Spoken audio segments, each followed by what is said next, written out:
মায়ের হাতের রান্না ছাড়া আমার একদমই ভাল লাগে না, আর আমি রান্না করতে পারলেও রান্না করি না। হ্যালো গাইস, আসসালামু আলাইকুম। সবার কি অবস্থা, কেমন আছেন? আশা করছি যে যেখান থেকে আজকের ভিডিওটি দেখছেন সবাই অনেক বেশি ভালো আছেন। আর আপনি যদি ভালো থেকে থাকেন তাহলে সম্পূর্ণ ভিডিওটি ওয়াচ করে একটি লাইক দিয়ে দিবেন, কারণ আপনার একটি লাইক আমার ভিডিওটি শেয়ারের কাজ করে। আজকে কিন্তু রান্না করা হবে ফলি মাছ দিয়ে, করলা দিয়ে। আমার হাতে অনেকবার খেয়েছি ইলিশ মাছ দিয়ে, করলা দিয়ে, তবে ফলি মাছ দিয়ে খাইনি। তো হঠাৎ করে আম্মাকে বললাম যেন ফলি মাছ দিয়ে আজকে করলা দিয়ে রান্না করে।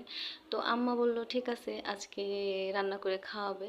তবে শুধু করলা দিয়ে না, কিছু মাছ টমেটো দিয়ে রান্না করবে আর কিছু করলা দিয়ে রান্না করবে, কারণ সবাই তো করলা দিয়ে খাবে না তাই। তো যাই হোক, যেটা বলছিলাম যে আমি আমার মায়ের হাতের রান্না ছাড়া একদমই খেতে পারি না। আমি যে রান্না করতে পারি না তেমনটা না, আমিও রান্না করতে পারি, তবে আম্মার হাতের রান্নাটা আমার কাছে সব থেকে বেশি ভালো লাগে। আর এই জন্য কিন্তু আমাকে অনেক কথাও শুনতে হয়। রান্না করি না বলে অনেকে আমাকে আলসেও বলে। আসলে বলে বলুক, তাতে আমার কি যায় আসে, যদি আম্মার হাতের খাবারটা খেয়ে একটু তৃপ্তি পাই তাহলেই হলো। আর আপনাদের কি মনে হয়, একটা সংসারে কিন্তু রান্না ছাড়াও অনেক বেশি কাজ থাকে, আর সংসারে যে খুঁটিনাটি কাজগুলো থাকে ওই কাজগুলো কিন্তু আমিই করে দিই, আম্মাকে হেল্প করি।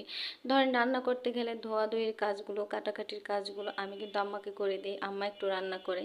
আর আমি মনে করি আম্মা একটু রান্না করলে আমার জন্য অনেক বেশি ভালো হয়, আমি খাবারটা তৃপ্তি সহকারে খেতে পারি। এটা কিন্তু একদম সত্যি কথা, আমার হাতের রান্না ছাড়া আমি আমার নিজের হাতের রান্নাও খেতে পারি না।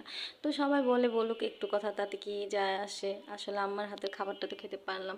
আজকে কিন্তু মোটামুটি অনেক কিছু রান্না করা হচ্ছে, করলা দিয়ে ফলি মাছ, টমেটো দিয়ে ফলি মাছ, তারপর হচ্ছে ওইদিকে কিন্তু আম্মা রান্না শুরু করে দিয়েছে। আম্মা রান্না করছে আর আমি কাটাকাটি, ধোয়া যা যা লাগে করে দিচ্ছি। আজকে কিন্তু মোটামুটি অনেক কিছু রান্না হবে। ডাল রান্না করা হয়েছে ফলি মাছ দিয়ে, করলা, তারপর ফলি মাছ দিয়ে, টমেটো দিয়ে, তারপর হচ্ছে এই যে গোশ রান্না করা হবে। তো এর ভিতরে আম্মা বলতেছে যে আদা রসুন শেষ হয়ে গেছে। আসলে আমার কাছে এটা কি যে একটা ঝামেলা মনে হয়, হুটহাট শেষ হয়ে গেলে কি বলবো। আপনাদের কাছে কি এরকম মনে হয় কিনা, যদি মনে হয় তাহলে ছোট্ট একটি কমেন্টের মাধ্যমে জানিয়ে দিবেন। আসলে এই জিনিসটা রান্নার সময় শেষ হলে অনেক বেশি ঝামেলা। এখন এটা হচ্ছে একটু মানে কাটাকাটি করে অল্প পরিমাণে নিয়েছি, বেশি নেই না, এমনিতে বেশি করে কেটে রেখে দিই, এজন্য আসলে বুঝতে পারি না কখন শেষ হয় বা কি, মনেও থাকে না। তো এটা আমি কিন্তু রেডি করে ধুয়ে ভালোভাবে আম্মাকে ব্লেন্ড করে দিচ্ছি। তো এটা করার পর আরেকটু কাজ আছে, যেটা হবে ঘর টর গোছানো, এগুলো করে গোসল করে নামাজ পড়বো আলহামদুলিল্লাহ। আর এদিকে আমার আম্মারও রান্না বান্না শেষ হয়ে যাবে। তো আপনাদের কার কার কাছে আম্মার হাতের রান্না ভালো লাগে তারাও কিন্তু একটা কমেন্টের মাধ্যমে জানিয়ে দিবেন। আর আমার ভিডিওটি এখনও যারা দেখছেন ভিডিওটিতে লাইক দেননি, প্লিজ ভিডিওটিতে একটি লাইক দিয়ে দেন। আর আপনি যদি আমার চ্যানেলে নতুন হয়ে থাকেন চাইলে চ্যানেলটিকে সাবস্ক্রাইব করে নিতে পারেন। আর আপনি যদি অলরেডি এই কাজটি করে থেকে থাকেন তাহলে আপনাকে জানাই অসংখ্য ধন্যবাদ।